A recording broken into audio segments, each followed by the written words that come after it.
Hey, what's going on, Who That Nation? It is yours truly, TJ Jones, the host of the State of the Saints podcast, giving you the State of the Saints podcast halftime report. The New Orleans Saints lead the Tampa Bay Buccaneers by a score of 3-0. Look, if you like defense, this is the game for you. The New Orleans Saints were able to keep Tom Brady in check defensively, offensively, for the exception of the first drive of the game. The New Orleans Saints have been stagnant. The more things change, the more they stay the same. Look, we talked about it last week. The New Orleans Saints offense was stagnant last week versus the Atlanta Falcons until the fourth quarter, and then they started to wake up. But I got to tell you, man, I'm very disappointed at the offense of the New Orleans Saints. I don't know if Mark Ingram is hurt or not, but it seemed like Mark Ingram was running the ball pretty well, and then all of a sudden you're seeing Tony Jones Jr. Uh, you have to give credit to Jameis Winston. He's taking what the defense gives him. But there were opportunities where Jameis Winston can scramble for the first down, and he didn't. There was a third down and 5 where Jameis could have scrambled, and he didn't. And then, of course, there was a third down and 4, and he didn't scramble. So I don't know if that back injury that Jay Glazer was talking about at the beginning of the game is playing a huge role. Maybe Jameis is trying to make sure he protect himself, make sure he doesn't take a big hit. But there were some drives that were actually sustained by some personal foul penalties. There was a personal foul penalty on Levante David over a hit on Chris Olave. As a Saints fan, I'm gonna be honest with you, Who That Nation. If that happened on the Saints, I probably would be upset. The Saints kind of got away with that one, in my opinion. But look, you're where you need to be. You got to lead, but you have to be able to sustain some drives. Now, I don't know if it comes in the form of maybe running the football. Akeem Hicks, he has a foot injury. They say he's questionable for a return. So maybe you can take advantage of that, maybe running up the middle with Tony Jones Jr.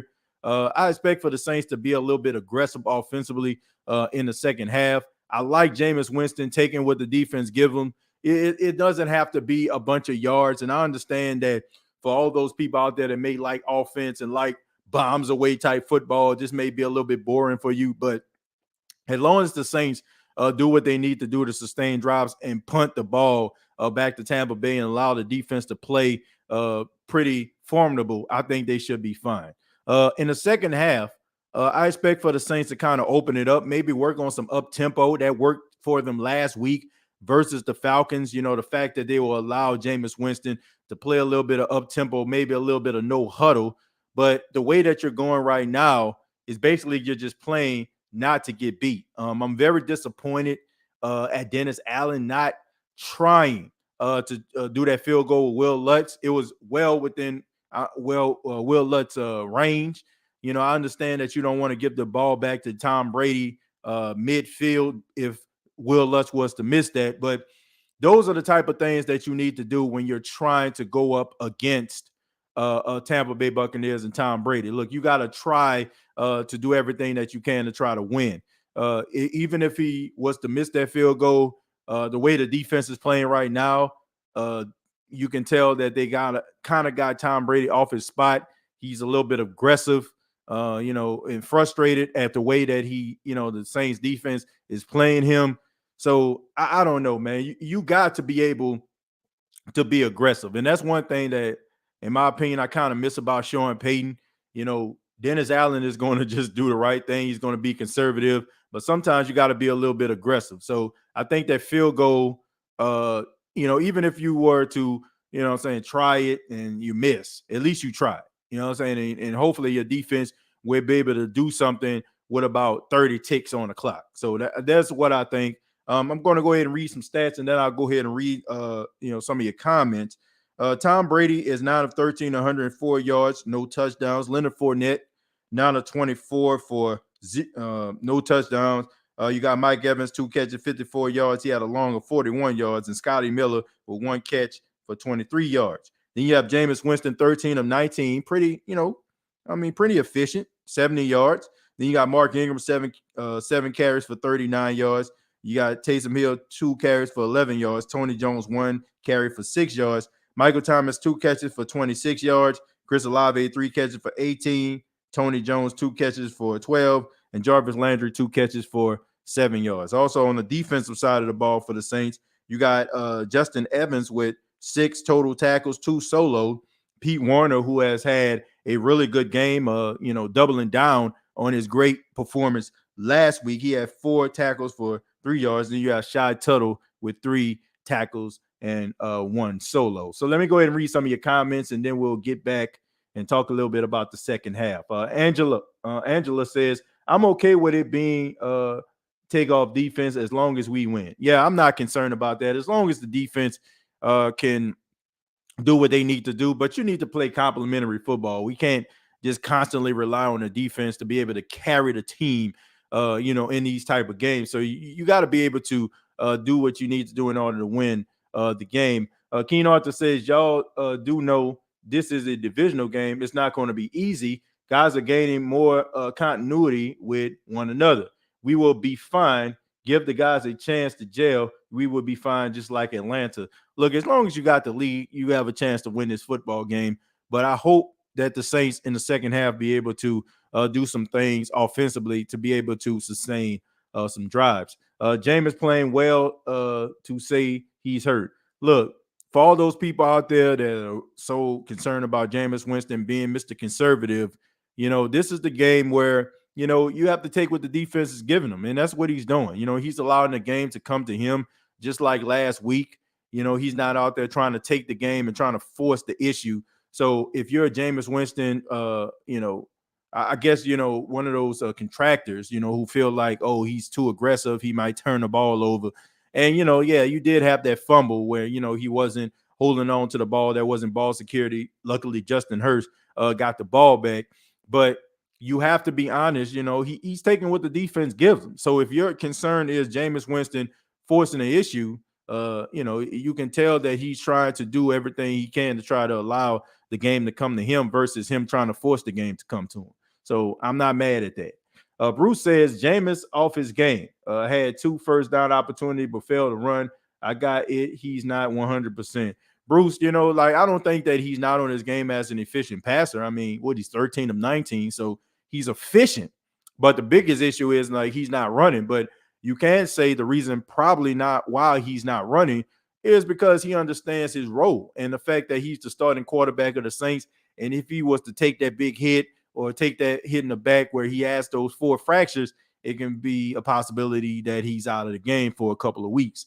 So I think that he's thinking about that. That's probably in the back of his mind, and that probably plays a role in why he's not scrambling, because we know the last game where he was relatively healthy, when they were playing man coverage, he was scrambling and getting those big yards, and that caused the Saints to be able to sustain some drives. So I'm thinking it's maybe the fact that Jameis doesn't want to take that big hit. So I'm not mad at him for that, and I can understand that, even though when he didn't scramble, I was saying the same thing you were saying. So I can understand he understands his role. Lutz would have had that. That they should have went for it. I just think that the Saints are playing a little bit too conservative, in my opinion.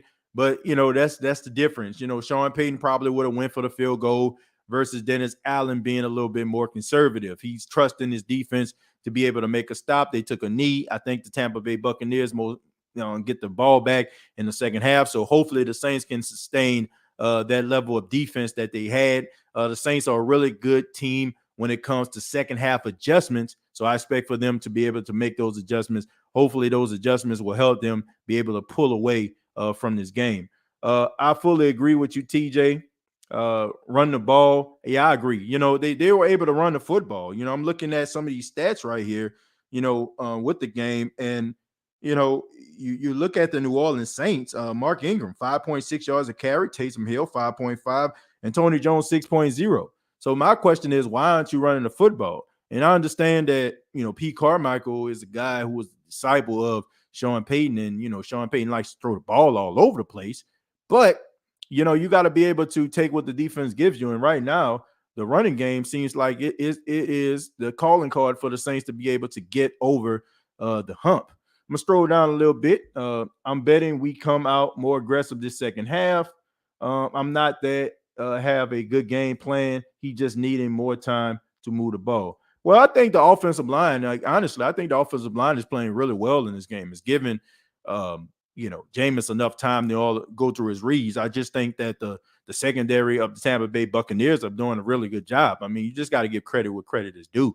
Jameis has time to go through his progressions, but the Tampa Bay Buccaneers secondary are doing a really good job at trying to lock down some of these Saints receivers. I mean, I know we don't want to admit that, but that's what I seen. That's what I seen.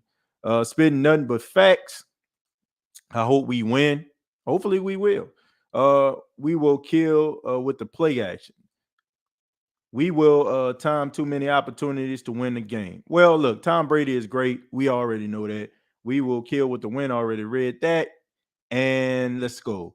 Even though those deep passes didn't connect, I like the attempts because Tampa now knowing we will take the deep shot, force them to not blitz as much, which will open up the middle. Yeah. Yeah, I mean, look, I said this at the beginning. I expected for the Saints to come out here and try to throw a ball deep, but instead they tried to throw the ball to Adam Prentice. I didn't expect that at all. So the first play was a pass to Adam Prentice for about 4 yards. But look, I expect in the second half for the Saints to be able to utilize the running game. Look, you're up 3-0. Use the running game. You know what I'm saying? You don't have to go out here trying to push the issue.